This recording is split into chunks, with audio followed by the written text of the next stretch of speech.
Hi everybody, welcome in. I'm Admiral Pegasus and welcome to the Pegasus Show. And on today's show, we're going to be taking a look at the early drop of the new upcoming feature, Temporal Artifacts. Yes, the new content has been released. I wasn't expecting this for at least for another, 5 hours? 5.5 hours, give or take. But it's dropped early, maybe because Beck has moved over to the EU. I'm not quite sure where she's based. I think she might be in Spain. I'm not 100% sure. But anyway, it's been dropped early, so we get the chance to talk about this, and we have a brief set of patch notes explaining this. But before we get into all that, I just want to thank everybody as well for wishing me well and hopefully getting better soon. As you can tell, the voice has improved a great deal, which means I can do a lot more talking now. But I'm still suffering a little bit with the back end cough. But that's absolutely fine. But anyway, if you want to know when I go live or drop more videos, please subscribe to the channel. So, here we are. And according to Eco, this is the final month. Yep, it's the final month. And, yeah, I think Rev was alluding to this one without actually saying it during his last live stream. It's Event Store month. Yeah. As you can see, Eco has clearly put here saying that it is the final part. So logically speaking, this will be Event Store month. So this is a chance for you to catch up on the officers that you wasn't able to acquire in January and February. But just as a reminder, matches, officers, you will not see in the Event Store. So just bear that in mind. So let's actually have a look at what they're going to throw us.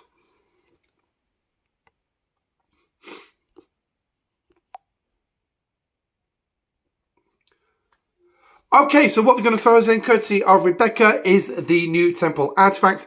And just jumping straight into it, the first line I'm actually going to call out a little bit. Yes, Ambassador Savol did say this in Enterprise Season 1, but I do believe, and please correct me if you think I'm wrong, but I'm sure T'Pol said this before Savol.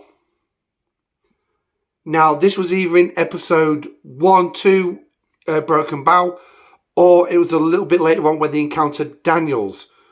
But I'm sure she said it before Savol. Our science directory, the science directory has determined that time travel is impossible. I'm sure with the correct technology, the correct amount of power, it's doable.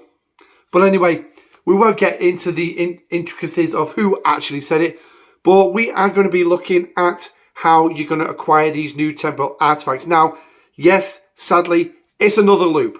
This is the third bloody loop in 3 months. Now, did Scopely not say something in their roadmap back in December 2023 about quality over quantity? So why have I now got 3 flipping loops? I've not even started the second loop because I've not got the Enterprise. I won't be having that until the first week of May. So I'm now missing a loop, which is great on me because it means I don't have to worry too much. But yeah, seriously though, 3 bloody loops. Now this does not feel like quality. This feels like you are now adding more time for me to spend in the game when I have stuff in real life to do. Because at the minute, I am struggling to keep on top of everything. So, but that's just the nature of war. Yeah. So anyway, what you're going to do then is you're basically going to travel to a new section of space, which is going to be added apparently just above Delphic Expanse, which are going to contain these new silent enemies. Now, Beck has dropped a video on the official Star Trek Fleet Command YouTube channel, and she does show an image. The image is actually of that alien craft that was basically pursuing the Enterprise, destroyed the subspace relays. Enterprise ended up developing the phase cannon as well, actually getting the first one up and running and constructing another one, and they actually did it faster than what they would do if they'd have gone all the way back to Jupiter Station. So yeah.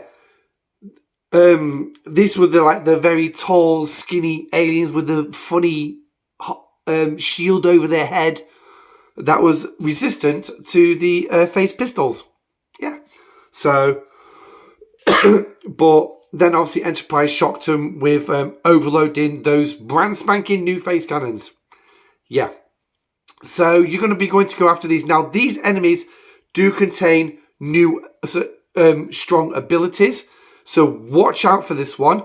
In order to get your hands on these new artifacts, obviously you will have to overcome the mighty challenge. The new silent enemies have arrived. Obviously, we never found out what species this actually was. And obviously, it's the only time we ever met them in the Star Trek universe. So now these are going to reside in the Silent Nebula near the Delphic Expanse. And there will be a daily book claim in the Xborg faction store in order to gain access to this. So you're going to need a warp token to get there. Yay! And yeah, and then you're going to take them on. So just what we needed.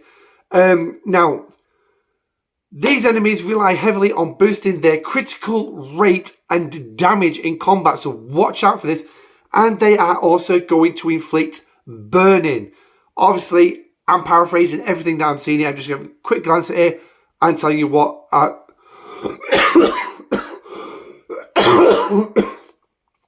and telling you what exactly is here.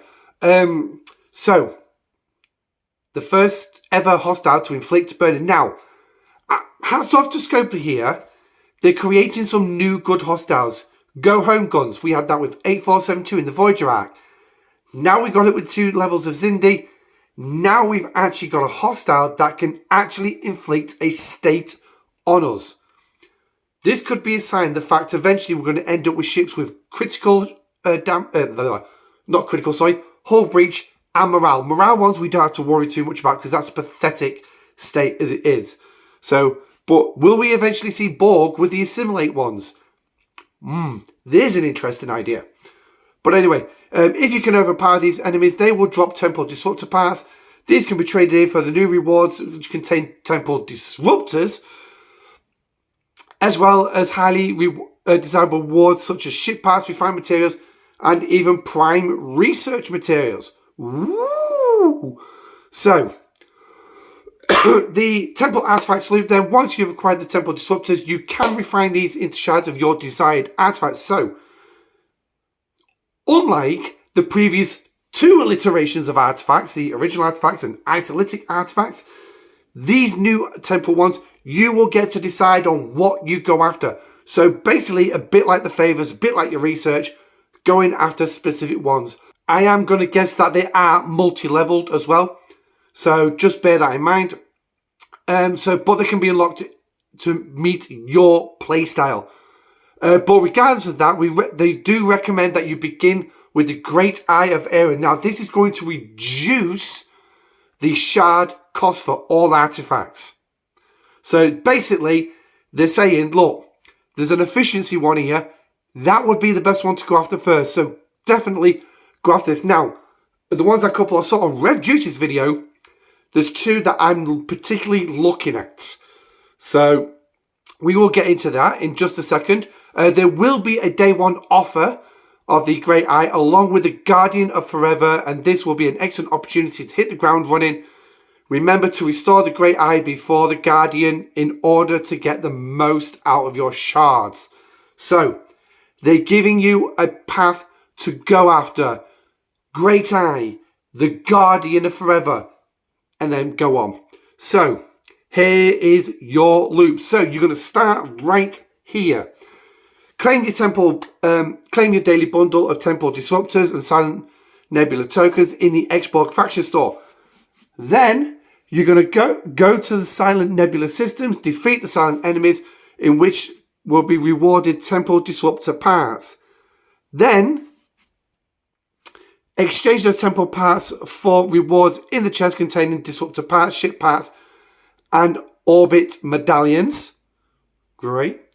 Then, if you want to skip all that, because remember the first bit did say temporal disruptors, Yep, so that's that thing on the right there, which is out of Voyager. Captain Braxton running around Voyager through the time period, 7 of 9, jumping through time. And it took Janeway to finish it off. So, yeah. So, then you're going to finish off with this one. Exchange temporal disruptors for specific temporal artifacts in the artifact section of the store. Then moving over to the very, very final part, which is unlock your temporal artifacts in the artifact gallery. Remember, make sure you're upgrading the artifact gallery. Now, thankfully, there is going to be no formation armadas around this. Because if you remember the previous 2 iterations of artifacts, you had the uncommon formations and you had the rare formations. This one, you don't have them. It's just going to be a bloody powerful hostile. So, it seems like a smaller loop, which is going to be good. But anyway, now, here we go into the actual artifact. So, you've got the Great Eye of Arera, or however it's pronounced, which is going to reduce the shard cost for all artifacts and upgrading. Then you're going to have 3 different orbs, which, let's move myself over here, which you got the Emissary, Time and Prophecy, each going after a specific type of ship against a specific type of ship. Now, if you actually follow this, this is actually the triangle. So explorers against interceptors, interceptors against battleships, and battleships against explorers. So just bear that in mind. Next up is Jahil, or however, which is damage bonus for wave defense. If you are going after those Section 31 favors, this is going to be another one to help boost it. To be honest, I'm not even dealing with the wave defense side of things because I'm still struggling to keep on top of the other loops that I've got to keep on top of. Lalanne's 21st Century Watch, which is also that watch that she got off Captain Kirk from the alternate timeline when they went back in time and encountered Khan in the 21st century. Yeah, let's not get stuck on that one. But that's going to increase construction speed. So, stacks with the Kronon Nisco's boost. I'm guessing that's one of the other artifacts. I'm guessing. So, Stone of Memory, Daily Syndicate XP Claim Boost. Yes. That is one of the 2 artifacts I will be going after. Any chance to increase that Syndicate XP is always going to be something that I will actually say, yes, do it. So, next up you got the Temple Observatory, which increases your warp speed. Stacks with Stamets Original Mycelium Booster. Yeah, that's one of the other artifacts. Nero's Trident Officer Boost. Kronon Sample. Borg Cutting Beads Damage Boost. That's the second one. Yes, now I say that's the second one because we all know how pathetically crap the Borg's Cutting Beam is. But then it's got that tax on for hitting higher up. So hopefully, that's going to do something to get rid of that. I can't promise it, but hey ho, we'll just wait and see. Kulmoth B Portal reduces damage taken in PvP. So all those in currently at war will probably be looking at that one as a way to reduce that damage. So like those big ships going after those baby miners, yeah, they're going to want to take less damage off that baby miner. Despite the fact the baby miner barely scratches their paintwork. Just fun. Iconian Gateway increases repair cost efficiency of faction ships, including Sigma resources. So basically making it cheap, your titanium costs a lot cheaper, which is going to be an absolute godsend for those G5 and G6 players. G4 players, not particularly too bad. Well, if your repair cost efficiency is actually pretty good. Mine is, I wouldn't say it's the best at G4, but I'm at the high end of G4 now, so it's not particularly too bad. And with the fact I've completely changed my focus, purely onto research, followed by buildings and ships respectively. That one's still going to be a good one to go for. Bar of Time Crystal, damage bonus against hostiles for all ships. So that's going to be another nice little one for you, for those who are actively PvE grinding. And then you've got the Guardian of Forever, which is another one which they say to go after. You will need this to go at the new silent hostiles. Reduces true critical damage taken. So basically, even though that silent hostile increases its own critical damage, this is going to help maintain it, keep it under control. But again, you're going to be looking for particular types of crews to go after. So this does not work though during armadas, starbase assaults, or station defense. Yes. So it'll be good in PvP, except when you're defending your station. Why is it Scopely insist on making stations weaker? A true station raider, yes, I'm going to want to get in fast, will find ways to overcome a strong station. They will find ways to overcome a strong station. So why make stations weaker? I really don't get it. But it's Scopely for you. Book of the Costomogen, increasing your hull health points. So, and that is the end of it.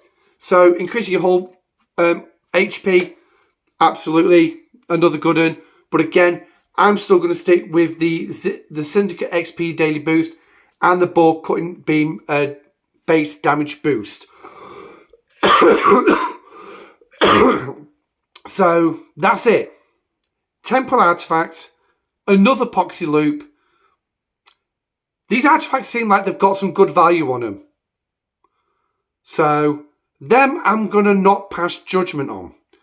What I am passing judgment on already is another flipping loop.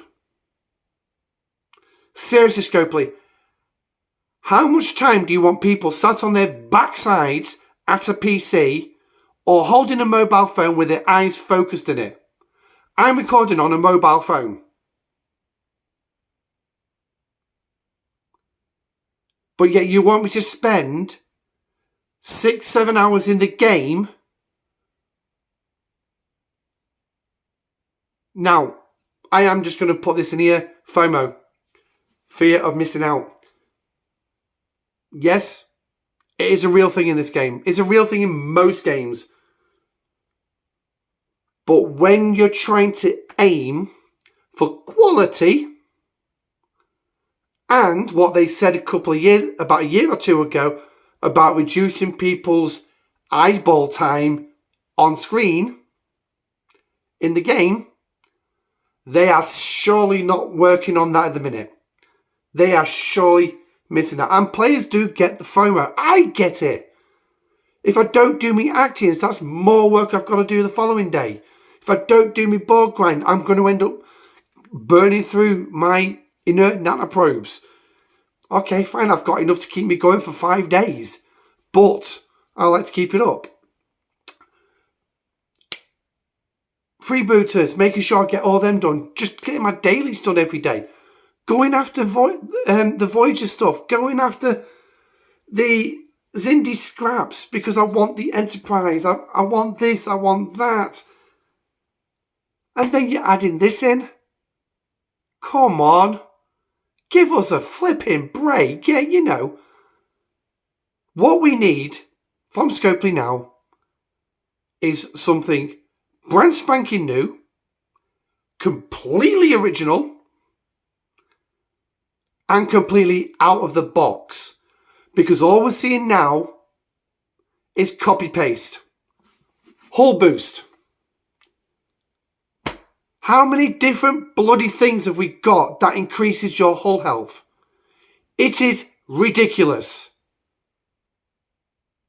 Construction speed, yeah, I get that. But again, we've still got multiple different researches.